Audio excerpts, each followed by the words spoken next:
Hello everyone, welcome to MD chemistry. पीछे वाले lecture में मैंने आपको 5 लॉज बताए थे। आज हमारा टॉपिक है डाल्टन्स एटॉमिक थ्योरी।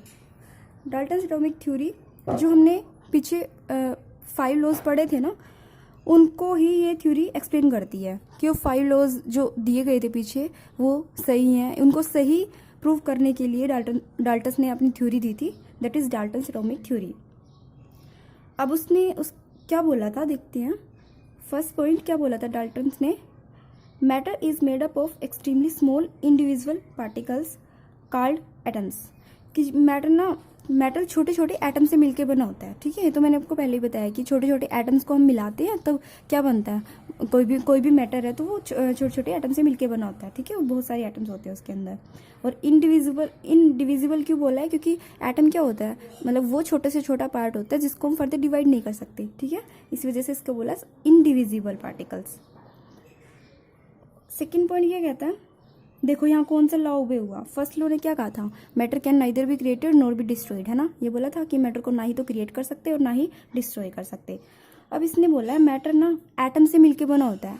अब एटम क्या होता है, एटम भी तो स्मॉलेस्ट पार्टिकल होता है जिसको ना ही तो हम क्या कर सकते हैं, एटम को ना ही तो क्रिएट कर सकते हैं, neither be created nor be destroyed. Atom की भी वही डेफिनेशन होती है ना। तो यानी कि मैटर, वो जो फर्स्ट लॉ बोला था कि मैटर को हम डिस्ट्रॉय नहीं कर सकते, क्रिएट नहीं कर सकते, वो लॉ यहाँ से ओबे हो गया इसके फर्स्ट पोस्टुलेट से। ठीक है, तो फर्स्ट पोस्टुलेट यहाँ से ओबे हुआ आपका। सेकेंड पॉइंट क्या कहता है, atoms of the same element are identical in all respects, that is size, shape and mass. इसने कहा है कि अगर सेम एलिमेंट है ना तो उसके जितने भी एटम्स होंगे वो सारे आइडेंटिकल होंगे। मतलब जैसे कोई भी एलिमेंट ले लो, जैसे मैंने लिया सोडियम एलिमेंट ले लिया। ठीक है, तो सोडियम के जितने भी एटम्स होंगे ना, अब ये तो है नहीं कि सोडियम एक ही एटम से मिलके बना होगा, बहुत सारे एटम्स होंगे सोडियम के, उससे मिलके एक सोडियम मेटल बनी होगी। तो उसके अंदर जितने भी एटम्स है ना, जो भी तो क्या होंगे, वो सारे आइडेंटिकल होंगे। मतलब कि उनका साइज भी एक जैसा होगा, उनकी शेप भी एक जैसी होगी और उनका मास भी इक्वल होगा। ठीक है, यानी कि जो भी सेम एलिमेंट है ना तो उसके जितने भी एटम्स होंगे वो आइडेंटिकल होंगे। उसके बाद थर्ड पोस्टुलेट यहाँ पे है ये, इसने क्या बोला, atoms of different element have different masses, sizes, also possesses different chemical properties. इसने बोला कि सेम एलिमेंट के एटम्स तो क्या होंगे, आइडेंटिकल होंगे, लेकिन डिफरेंट एलिमेंट्स के जो एटम्स होंगे ना वो अलग अलग होंगे। अलग अलग एलिमेंट्स के अलग अलग एटम्स का जो साइज है वो अलग होगा, उनका मास भी अलग होगा और उनकी केमिकल प्रॉपर्टीज भी अलग अलग होगी, मतलब उनकी रिएक्शंस भी अलग होंगी। ठीक है, उसके बाद फोर्थ पॉइंट क्या कहता है, एटम्स ऑफ द सेम और different elements combine together to form compound. कि जो एटम्स है ना सेम एलिमेंट के ले लो या फिर डिफरेंट एलिमेंट्स के ले लो, जो एटम्स होते हैं वो कंबाइन करते हैं और कंपाउंड बनता है। ये चीज़ भी आपको पहले से पता है कि एटम्स कंबाइन करेंगे तब क्या बनेगा, एक कंपाउंड फॉर्मेशन होगी, या फिर ऐसे बोल सकते हो मॉलिक्यूल बनेगा। ठीक है, उसके बाद फिफ्थ पॉइंट क्या कहता है, when atoms combine with one another to form compound they do so in simple whole number ratio. ये भी आपको, ये कौन सा पोस्टुलेट था बताओ मुझे, कि एटम्स जो कंबाइन करते हैं वो होल रेशियो की फॉर्म में कंबाइन करते हैं। लॉ ऑफ कांस्टेंट कंपोजिशन, है ना। लॉ ऑफ कांस्टेंट कंपोजिशन ने भी तो यही बोला था कि जो एटम्स होते हैं ना वो कंबाइन करेंगे, एक फिक्स रेशियो में कंबाइन करते हैं एटम, है ना। जैसे H2 एग्जाम्पल था, हाइड्रोजन के दो एटम्स लिए तो ऑक्सीजन का एक एटम लिया था, है ना। तो ये यहाँ पे बोला है जब एटम कंबाइन करेंगे कोई मॉलिक्यूल बनेगा तो एक सिंपल होल नंबर रेशियो में कंबाइन करते हैं, 1:1, 2:1, 2:3, ऐसे कुछ भी हो सकता है, एक सिंपल रेशियो में कंबाइन करेंगे। ठीक है, होल नंबर मतलब ऐसे नहीं होगा 1, मतलब जो भी है समझ गए ना कि सिंपल होल रेशियो में कंबाइन करेंगे। उसके बाद नेक्स्ट पॉइंट क्या कहता है, एटम्स ऑफ 2 एलिमेंट्स में combine in different ratio two form more than 1 compound. कि जो एलिमेंट्स हैं, जो कोई भी 2 एलिमेंट्स, उनके जो एटम्स हैं ना वो कंबाइन कर सकते हैं, डिफरेंट रेशियो में भी कंबाइन कर सकते हैं और एक से ज़्यादा कंपाउंड भी बन सकते हैं। ये चीज़ भी मैं आपको बता चुकी हूँ, याद करो। देखो मैंने आपको एग्जांपल देखो यहाँ से, कि जैसे सल्फर ले लो। ठीक है, सल्फर कंबाइन होगा ऑक्सीजन के साथ, क्या बनेगा, सल्फर डाइऑक्साइड, है ना। वैसे ही अगर सल्फर 3 एटम से कंबाइन होगा ना ऑक्सीजन के, यानी कि ओजोन से कंबाइन होगा तो क्या बनेगा, सल्फर ट्राइऑक्साइड। सल्फर दो ऑक्सीजन के एटम से कंबाइन होता है तो क्या बनता है, सल्फर डाइऑक्साइड बनता है। और 3 एटम से कंबाइन होता है तो सल्फर ट्राइऑक्साइड बनता है। यानी कि इसका क्या मतलब हुआ कि एटम्स कंबाइन करते हैं डिफरेंट रेशियो में। यहाँ तो सल्फर कंबाइन कर रहा है 1:2 में, नहीं सॉरी, मास कितना होता है सल्फर का? सल्फर का मास कितना होता है? 32। ऑक्सीजन का मास कितना होता है?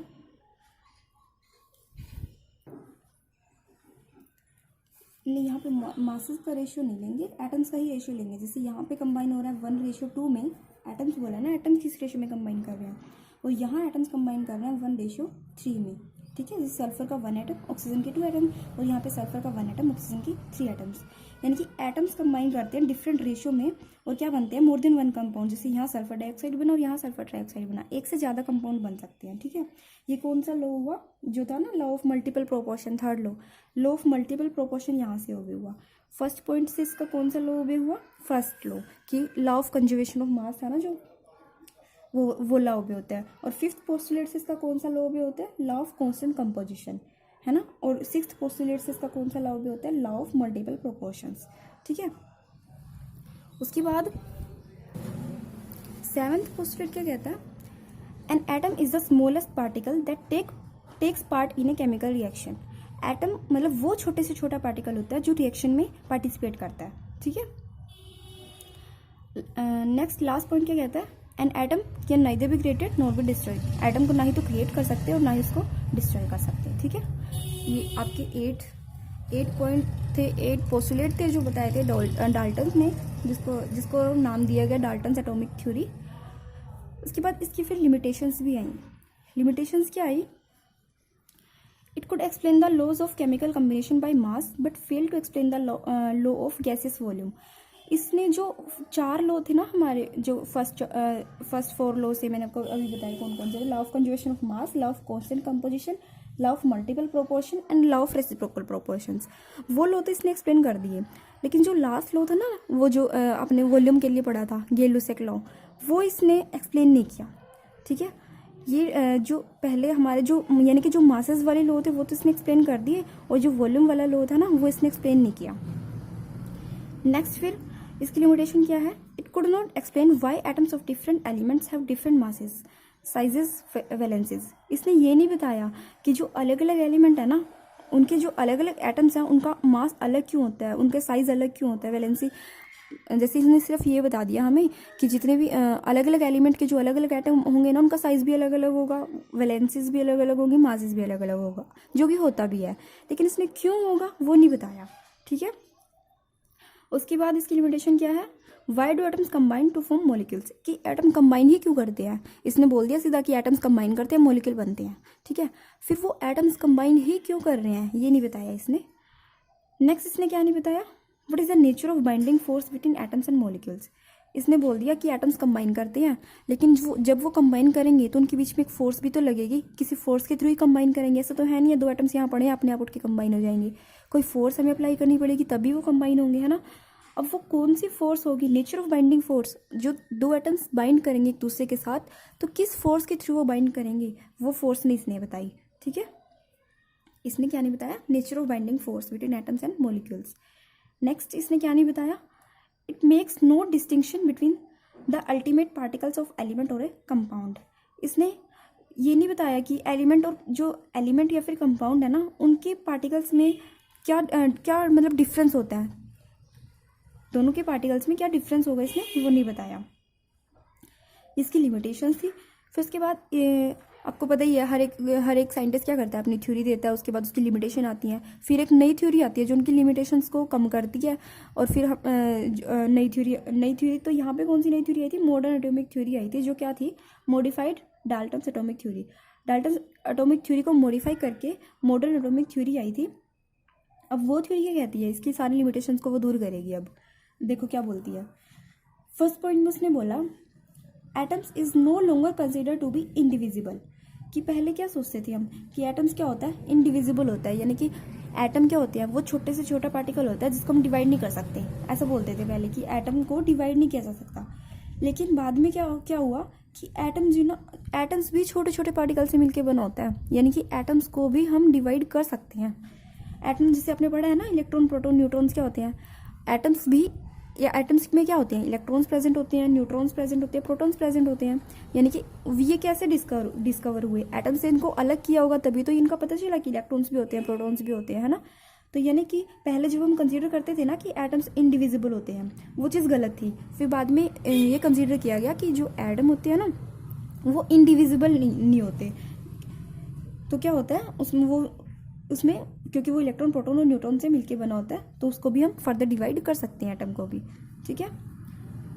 तो सेकेंड पॉइंट क्या बोला उसने, atoms of same element may have different atomic masses, कि जो सेम मतलब एक ही एलिमेंट के जो एटम है ना उनका मास भी अलग अलग हो सकता है। जैसे हाइड्रोजन है, अब हाइड्रोजन का एटॉमिक मास क्या हो सकता है, 1 भी हो सकता है, 2 भी हो सकता है, 3 भी हो सकता है।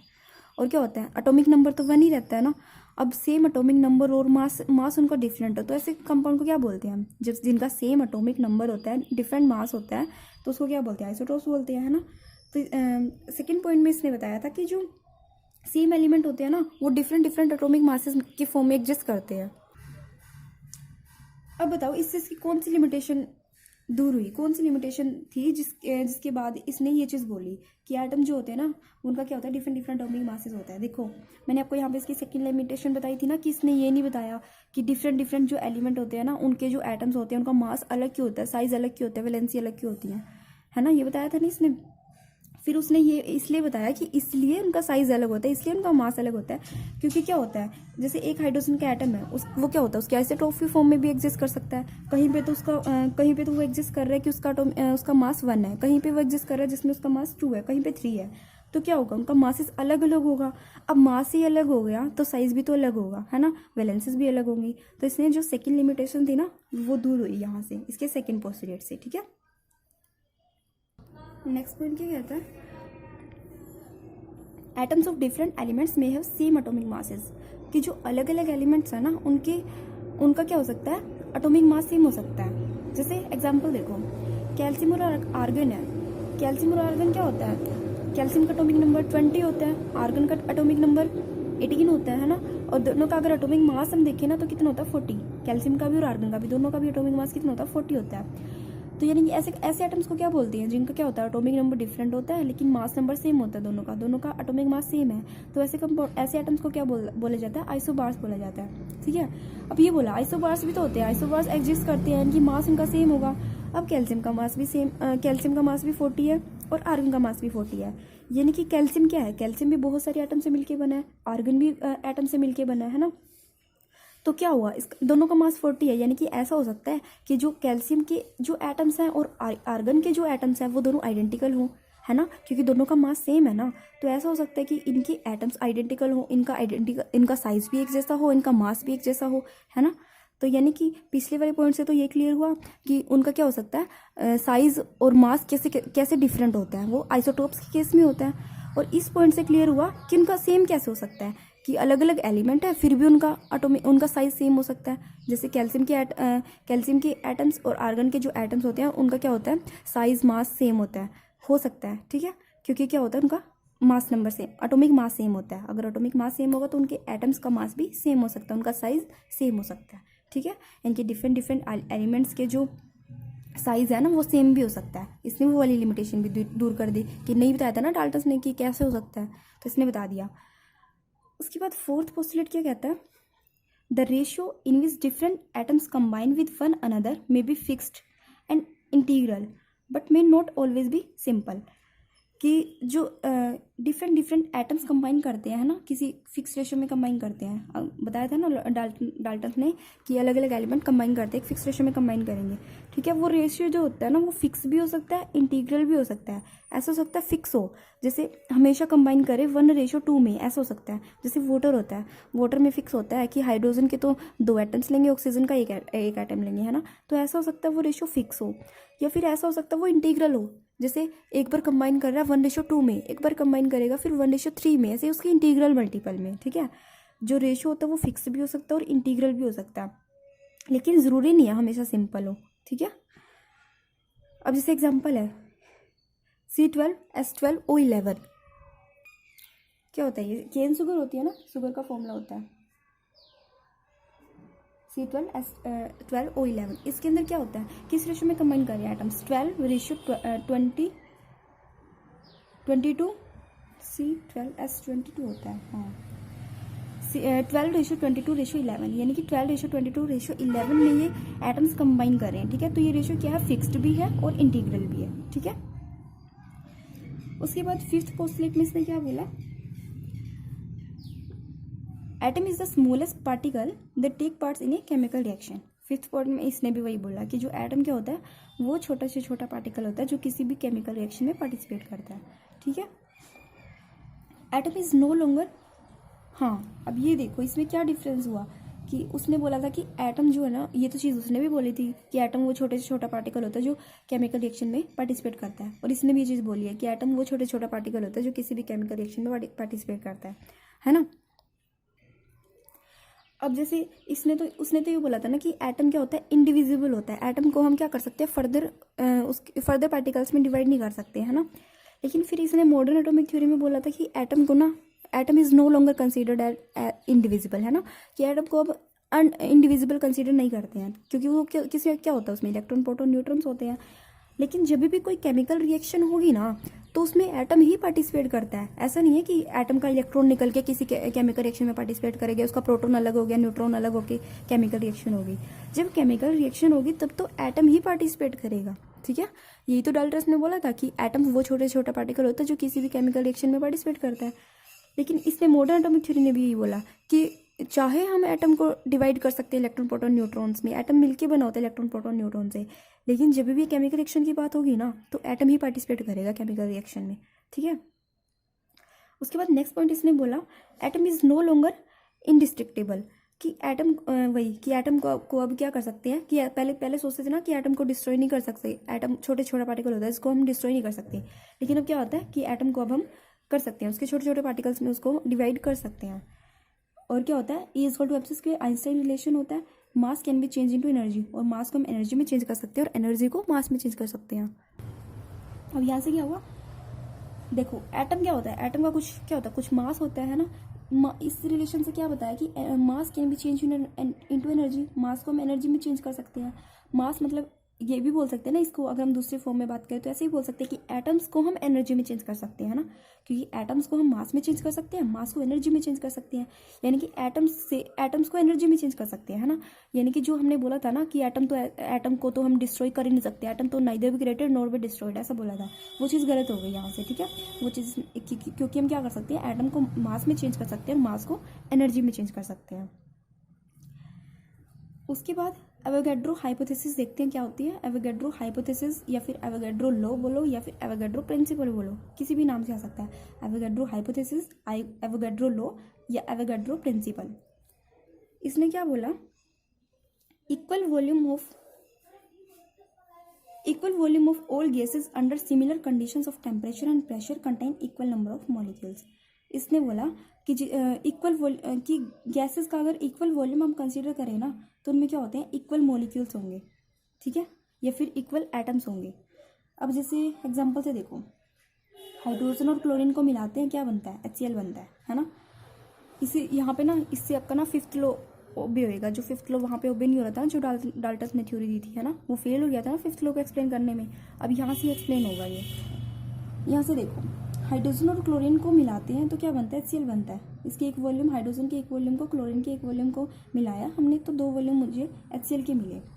तो मान लो एक वॉल्यूम के अंदर कितनी है, n मॉलिक्यूल्स हैं, ठीक है, एक वॉल्यूम के अंदर n मॉलिक्यूल्स हैं, तो यहाँ पे भी कितने होंगे, n मॉलिक्यूल्स होंगे। यहाँ पे 2 वॉल्यूम है, 2 वॉल्यूम में तो कितने मॉलिक्यूल्स होंगे, 2n मॉलिक्यूल्स होंगे, है ना। जैसे 1 वॉल्यूम में n मॉलिक्यूल्स हैं तो 2 वॉल्यूम में कितने होंगे, 2n मॉलिक्यूल्स होंगे ना। वॉल्यूम डबल कर रहे हैं तो नंबर ऑफ मॉलिक्यूल्स भी डबल होंगे, है ना। तो यानी कि इसने यही तो बोला था, इक्वल वॉल्यूम के अंदर क्या होते हैं, इक्वल नंबर ऑफ मॉलिक्यूल्स होते हैं। जैसे इसका भी वॉल्यूम 1 वॉल्यूम है, इसका भी वॉल्यूम 1 वॉल्यूम है, तो इनमें मॉलिक्यूल्स इक्वल होंगे। जैसे अगर इसमें n मॉलिक्यूल है ना, इसका भी तो 1 वॉल्यूम है, तो इसमें भी n मॉलिक्यूल होंगे, ठीक है। अब यहाँ पे मैंने क्या किया, इन सबको ना n से डिवाइड कर दो, 2n से डिवाइड कर दो। 2n से जब डिवाइड करेंगे, n को 2n से डिवाइड किया, n डिवाइडेड बाई 2n करेंगे तो n से n कैंसिल, कितना बचा, 1/2। यहाँ भी 1/2 बचा, और यहाँ 2n को 2n से डिवाइड करेंगे तो 2n से 2n कैंसिल हो जाएगा, 1 बचेगा। तो यानी कि हाफ मोलिक्यूल, यहाँ से हाफ मोलिक्यूल, यहाँ से 1 मोलिक्यूल, ठीक है।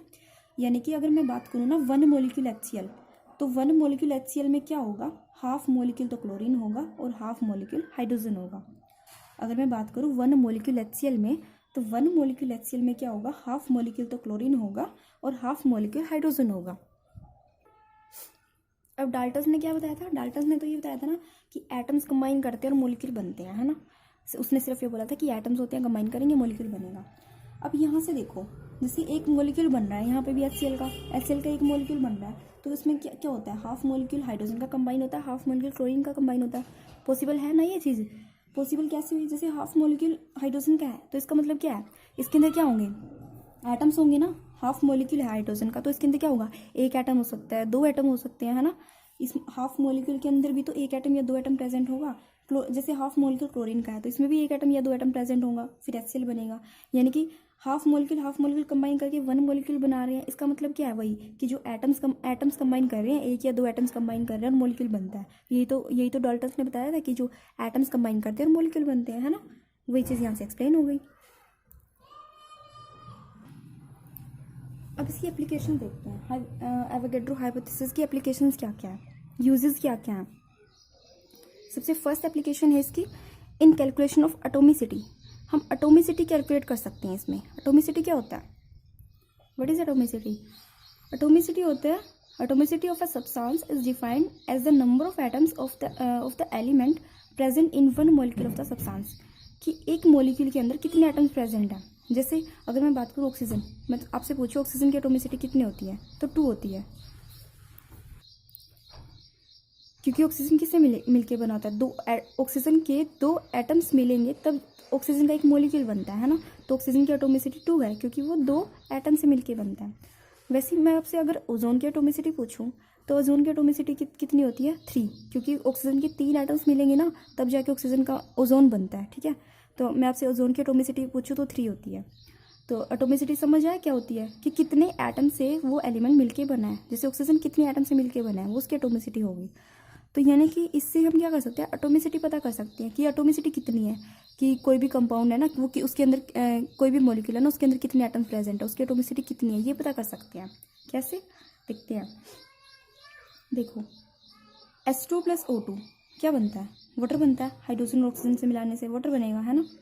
हाइड्रोजन और ऑक्सीजन को मिलाया वाटर बना। अब ये तो मैंने आपको बता दिया कि H2 + O2 मिलके बना है H2O, है ना। ये तो मैंने आपको बताया O2 है। अब मुझे नहीं पता, मान लो यहाँ पे O2 है या O3 है या फिर O है, मुझे यहाँ पे एटोमिसिटी पता ही नहीं, मुझे नहीं पता यहाँ पे कितने एटम्स हैं। ये तो मैंने O2 आपको लिखा है क्योंकि मुझे पता है वैसे ऑक्सीजन को O2 लिखते हैं। लेकिन अगर आपको ना पता हो कि ऑक्सीजन को O2 लिखना है, उसकी एटोमिसिटी आपको पता करनी है खुद कि कितनी होगी इसकी एटोमिसिटी, वो देखते हैं कैसे करेंगे। आपको यहाँ पे कंसिडर करके चलो नहीं पता है कि H2O2 मिला है तब जाके ये बना है, तो क्या होगा, यहाँ से क्या है 2 वॉल्यूम H2 का लिया मैंने, 1 वॉल्यूम ऑक्सीजन का लिया, तो 2 वॉल्यूम वाटर के बने, ठीक है। अब मैं एवोगैड्रो हाइपोथेसिस लगाती हूँ। एवोगैड्रो हाइपोथेसिस ने क्या बोला, जैसे उसने सिर्फ मुझे ये बताया हाइड्रोजन और ऑक्सीजन को मिलाया वाटर बनेगा। हाइड्रोजन का 2 वॉल्यूम लिया यानी कि उसके अंदर कितने होंगे, 2n मॉलिक्यूल होंगे। ऑक्सीजन का 1 वॉल्यूम लिया यानी कि उसके अंदर क्या होगा, n मॉलिक्यूल होंगे। वाटर के कितनी है, 2 वॉल्यूम है तो उसके अंदर कितने होंगे, 2n मॉलिक्यूल होंगे, ठीक है। जैसे अगर 1 वॉल्यूम है तो n मॉलिक्यूल है, 2 वॉल्यूम है तो 2n मॉलिक्यूल है, 3 वॉल्यूम होगा 3n मॉलिक्यूल होंगे, ठीक है। क्योंकि इक्वल वॉल्यूम में क्या होते हैं, इक्वल मॉलिक्यूल होते हैं। यही तो एवोगैड्रो ने बताया था कि इक्वल वॉल्यूम के अंदर इक्वल नंबर ऑफ मॉलिक्यूल्स होंगे। तो मैं 2n से डिवाइड कर रही हूँ, वही जिस मैंने पीछे किया था। 2n से इसको डिवाइड करूँगी तो कितना आएगा, 2n divided by 2n, 2n से 2n कैंसिल, 1 बचेगा, 1 मॉलिक्यूल। यहाँ भी इसको 2n से डिवाइड करूँगी तो क्या बचेगा, हाफ बचेगा। यहाँ इसको 2n से डिवाइड करूँगी तो 2n से 2n कैंसिल, 1 बचेगा, ठीक है। अब वही चीज़ देखो जैसे वहाँ पे की थी, एक मॉलिक्यूल वाटर का बना है, एक मॉलिक्यूल वाटर का जब बना है, जब मैं 1 मॉलिक्यूल तो हाइड्रोजन का लूँगी और हाफ मॉलिक्यूल ऑक्सीजन का लूँगी। जब मैं 1 मॉलिक्यूल हाइड्रोजन का लूँगी और हाफ मॉलिक्यूल ऑक्सीजन का लूँगी ना, तब मुझे एक मॉलिक्यूल वाटर का मिलेगा, ठीक है। 1 मॉलिक्यूल ऑफ वाटर मुझे कब मिलेगा, जब मैं 1 मॉलिक्यूल तो हाइड्रोजन लूँगी और हाफ मॉलिक्यूल ऑक्सीजन लूँगी, तब मुझे 1 मॉलिक्यूल ऑफ वाटर मिलेगा, ठीक है। तो यानी कि हाफ मॉलिक्यूल ऑफ ऑक्सीजन किसके इक्वल है, 1 एटम ऑफ ऑक्सीजन के, है ना। क्योंकि मुझे पता है ना एक एटम मैंने ऑक्सीजन का लिया है यहाँ पे, तो फिर क्या होगा, हाफ मॉलिक्यूल जो है ऑक्सीजन का वो किसके इक्वल हुआ, 1 एटम ऑफ ऑक्सीजन के। एक एटम ऑक्सीजन का मतलब क्या है, वो मॉलिक्यूल, हाफ मॉलिक्यूल ऑक्सीजन का। यानी कि अगर मैं 1 मॉलिक्यूल ऑफ ऑक्सीजन की बात करूँ, क्योंकि 1 मॉलिक्यूल ऑक्सीजन की बात करूँगी तो उसके अंदर क्या होगा, जैसे हाफ मॉलिक्यूल के अंदर 1 एटम है, 1 एटम से मिलकर हाफ मॉलिक्यूल बना है, तो 1 मॉलिक्यूल की अगर मैं बात करूँ तो उसके अंदर कितने होंगे, 2 एटम्स होंगे ऑक्सीजन के। यानी कि 1 मॉलिक्यूल ऑक्सीजन की अगर मैं बात करूँ तो उसके अंदर 2 एटम्स होंगे ऑक्सीजन के। वही क्या होती है, वही तो एटोमिसिटी होती है। एटोमिसिटी क्या होती है कि कितने एटम से वो चीज़ मिलके बनी है। अब ऑक्सीजन की एटोमिसिटी यहाँ से कितनी आ गई, 2, क्योंकि 1 मॉलिक्यूल ऑफ ऑक्सीजन, एक मॉलिक्यूल ऑक्सीजन में कितने एटम्स प्रेजेंट है, ऑक्सीजन के 2 एटम्स प्रेजेंट है। ठीक है, ऑक्सीजन के एक मॉलिक्यूल के अंदर ऑक्सीजन के 2 एटम्स प्रेजेंट है, यानी कि एटोमिसिटी ऑफ ऑक्सीजन कितनी हुई, 2। यहाँ से मैंने एटोमिसिटी कैलकुलेट कर ली। अब इसकी 3 एप्लीकेशन है, एक एप्लीकेशन मैंने आपको करवा दी कि एटोमिसिटी कैलकुलेट कर सकते हैं। अब इसकी 2 एप्लीकेशन और करेंगे, ठीक है। सेकंड में इसने क्या बोला है, to find relationship between molecular mass and vapour density. Vapour density और मोलिकुलर मास के बीच में एक रिलेशन होता है कि जो मोलिकुलर मास होता है ना वो 2 टाइम्स होता है वेपर डेंसिटी के। ठीक है, ये रिलेशन हम इससे डिराइव कर सकते हैं कि जो मोलिकुलर मास है ना वो वेपर डेंसिटी का डबल होता है। कैसे, वेपर डेंसिटी क्या होगी, वेपर डेंसिटी ऑफ गैस क्या होगी, density of gas divided by density of hydrogen. ठीक है, तो वेपर डेंसिटी हम कैसे कैलकुलेट कर सकते हैं, density of gas divided by density of hydrogen. अब डेंसिटी क्या होती है, डेंसिटी हमें पता है ना क्या होती है, मास पर यूनिट वॉल्यूम, है ना। मास को हम वॉल्यूम से डिवाइड करते हैं तो हमें डेंसिटी मिलती है। तो डेंसिटी ऑफ गैस को मैं क्या लिख सकती हूँ, मास of certain volume of gas at STP. STP मतलब स्टैंडर्ड कंडीशन ले रखी है हमने टेम्परेचर और प्रेशर की। तो क्या होगी, mass of certain volume of gas, मतलब कुछ वॉल्यूम है फिक्स और उसका जितना भी मास होगा divided by mass of same volume of S2। जैसे डेंसिटी ऑफ गैस में क्या लेंगे, मास ऑफ गैस लेंगे, डेंसिटी ऑफ हाइड्रोजन में क्या लेंगे, मास ऑफ हाइड्रोजन लेंगे। मास ऑफ, ये तो मास ऑफ गैस हुआ divided by mass of hydrogen. ठीक है, किसी एक सर्टेन वॉल्यूम पे। अब दोनों वॉल्यूम सेम लिए हैं, है ना, तो सेम वॉल्यूम, मान लो इसका वॉल्यूम 10 है, इसका वॉल्यूम 10 है, तो कैंसिल हो जाएगा सेम वॉल्यूम। तो क्या बचा, mass of n molecules of gas divided by mass of n molecules of hydrogen, है ना। क्योंकि सेम वॉल्यूम में क्या होता है, सेम वॉल्यूम में सेम मोलिक्यूल्स होंगे, है ना, दोनों का वॉल्यूम सेम है तो दोनों में मोलिक्यूल्स भी तो सेम होंगे। Mass of n molecules of gas divided by mass of n molecules of hydrogen. यानी कि मास ऑफ 1 मॉलिक्यूल मैंने क्या किया, इसको डिवाइड कर दिया n से डिवाइड करेंगे तो क्या बचेगा, मास of 1 molecule of gas divided by mass of 1 molecule of hydrogen. यानी कि मास ऑफ 1 मॉलिक्यूल ऑफ गैस क्या होगा, मॉलिक्यूलर मास होगा। मॉलिक्यूलर मास क्या होता है, एक मॉलिक्यूल का कितना मॉलिक्यूलर मास है वो कैसे कैलकुलेट करते हैं, जितना उसका मास होता है वही तो कैलकुलेट करेंगे, है ना। तो मास of 1 molecule of gas, mass of 1 molecule of gas को क्या बोलते हैं, मॉलिक्यूलर मास बोलते हैं, divided by mass of 1 molecule of hydrogen. Hydrogen का मास कितना होता है, हाइड्रोजन का एटॉमिक नंबर 1, उसका मास भी 1 होता है। तो हाइड्रोजन H2 है तो उसका मास कितना हुआ, 1 + 1 2, है ना। तो मास ऑफ 1 मॉलिक्यूल ऑफ हाइड्रोजन कितना हुआ, 2। तो मॉलिक्यूलर मास डिवाइडेड बाय 2। तो यहाँ से मोलिकुलर मास क्या हुआ, मोलिकुलर मास में निकालूंगी तो ये 2 यहाँ डिवाइड में है और इधर वेपर डेंसिटी के साथ में इसको लेके जाऊंगी तो ये मल्टीप्लाई में चला जाएगा। तो मोलिकुलर मास क्या हुआ, मोलिकुलर मास यहाँ से निकल के आया 2 टाइम्स ऑफ वेपर डेंसिटी। ठीक है, तो ये रिलेशन यहाँ से डिराइव होता है। उसके बाद लास्ट है ये third application, to find relationship between mass and volume. Mass और वॉल्यूम के बीच में क्या रिलेशनशिप है वो इससे ड्राइव कर सकते हैं। देखो यहाँ से इसका यूज़ करेंगे, जो हमने यहाँ से ये चीज़ ड्राइव किया, ये भी तो एवोगैड्रो हाइपोथेसिस का यूज़ करके ड्राइव किया हमने, क्योंकि उसने तो बोला था कि इक्वल वॉल्यूम के अंदर इक्वल मॉलिक्यूल्स होंगे। तो अब देखो मोलिकुलर मास क्या होता है, 2 times of vapour density. Molecular mass होता है 2 times of vapour density. Vapour density का फॉर्मूला मैंने फिर से वही लिख लिया, जो मतलब इसका रिवर्स चलेंगे अब। तो वेपर डेंसिटी क्या होगी, mass of certain volume of gas divided by mass of same volume at mass of same volume of hydrogen. ठीक है, mass of same volume of hydrogen at STB, यही होता है, इसका रिवर्स चल रहे हैं बस। यानी कि क्या हुआ, 2 into mass of 1 litre of gas, volume मैंने 1 लीटर कंसिडर कर लिया, तो क्या होगा, मास of 1 litre of gas divided by mass of 1 litre of hydrogen. Same volume है ना दोनों का, मास ऑफ सर्टेन वॉल्यूम बोला ना, कोई कुछ भी वॉल्यूम, तो मैंने वो 1 लीटर कंसिडर किया है। तो मास of 1 litre of gas divided by mass of 1 litre of hydrogen, 2 into mass of 1 litre of gas divided by mass of 1 litre of hydrogen. मुझे पता है कितना होता है, 0.089। ठीक है, तो ये आप कैलकुलेट भी कर सकते हो, mass of 1 litre of gas, mass जैसे डेंसिटी होती है ना मास पर वॉल्यूम, तो आप यहाँ से कैलकुलेट भी कर सकते हो, क्योंकि आपको मास ऑफ 1 लीटर ऑफ हाइड्रोजन, हाँ वॉल्यूम पता है ना, मास पता है, तो यहाँ से आप कैलकुलेट कर सकते हो। तो मास ऑफ 1 लीटर ऑफ हाइड्रोजन आप कैलकुलेट करोगे तो आपका आएगा 0.089। तो यहाँ से इसको सोल्व करोगे ना, 2 डिवाइडेड बाई 0.089 तो आपको मिलेगा 22.4। ठीक है, इसको इससे डिवाइड करोगे तो 22.4 into mass of 1 litre of gas. तो मोलिकुलर मास किसकी इक्वल हुआ यहाँ से 22.4 into mass of 1 litre of gas, यानी कि mass of 22.4 litre of gas. ठीक है, यानी कि 22.4 लीटर गैस ले ली, उसका जो मास है ना वो किसके इक्वल होगा, मोलिकुलर मास के।